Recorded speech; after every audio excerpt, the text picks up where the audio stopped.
in Laos in 71 and 72 was a terrible time for the Hmong soldiers. There was a big offensive, offensive by the Pathet Lao and the NVA. And there was one case officer, one fine young man. This gentleman, Jerry Daniels, was a case officer who recruited me in the airplane this one morning.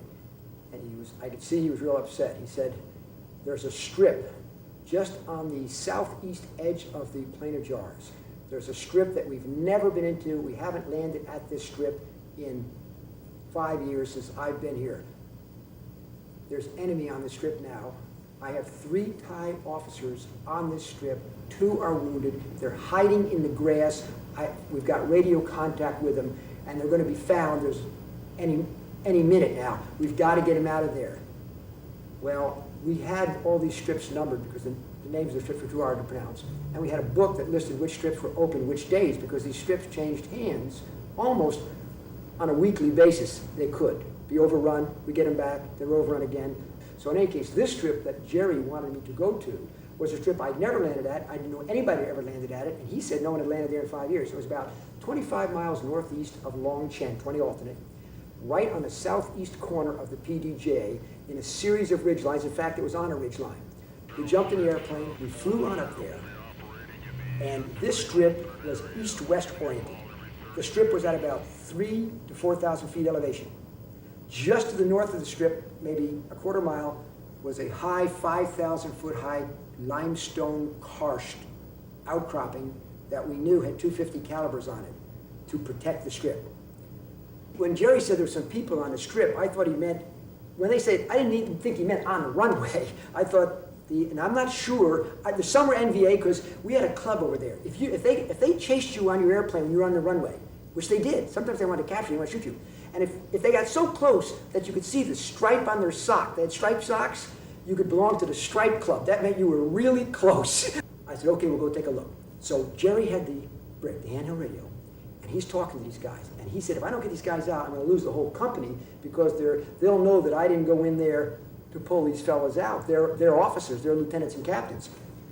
So this strip, on this ridge, it was a rocky ridge where they filled in dirt years and years ago, back, I'm talking Dien Bien Phu days, flattened it out. Since that time, grass and weeds and everything had grown over it, so no one would have ever recognized this as a strip. But based on the coordinates, I knew where it was. We were able to find it.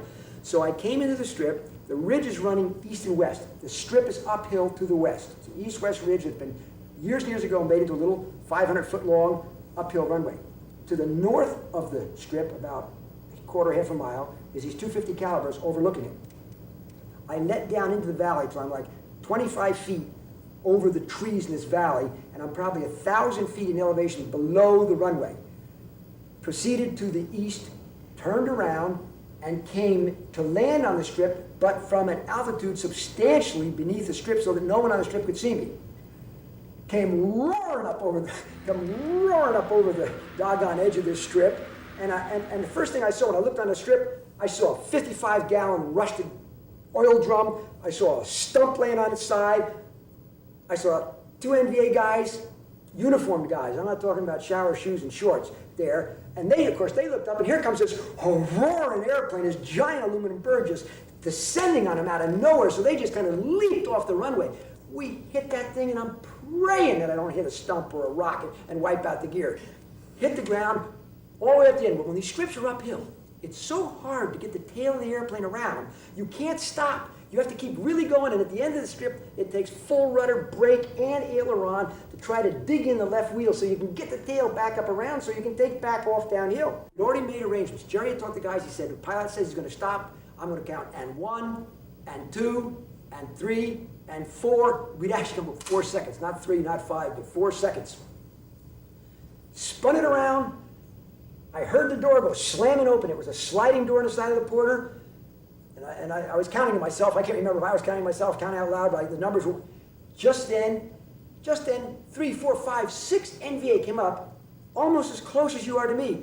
Wide-eyed. I mean, paralyzed, because here's this airplane landed right in the middle of their airport. Just then, and it was only when I told the story for about the 30th time, about 5 years ago, that to a helicopter, pilot that he explained to me why I'm actually here today.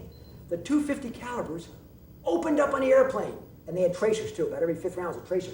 They opened up, and the whole area in front of the airplane just turned pink. Tracers roaring by. The guy realized on this car strip there that he was missing. He yanked the guns to the right, and I saw all the tracers go over the top of the airplane. I knew what was happening in a minute. They were going to be coming back this way. He yanked them back. All the tracers came out the front of the airplane, and I felt wham! I felt the airplane shake. Somebody jumped in.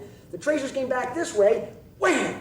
Wham! And Jerry's holler and go, slammed the power to it, and went roaring down, bouncing, lunging down the runway, and peeled off down into the valley. We got all three of those guys out. And like I said, I didn't realize till when I told this story about 5 years ago to a helicopter pilot, a good friend of mine, Emmett Sullivan. He said, if that 50 caliber hadn't have opened up and tried to get you, they'd all shot you.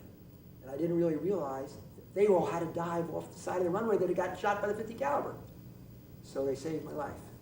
I have the name of the person, the head of the agency in Laos, who called me up to his office 2 minutes after I landed. They already knew what had happened. So this is a documentable story by the head guy.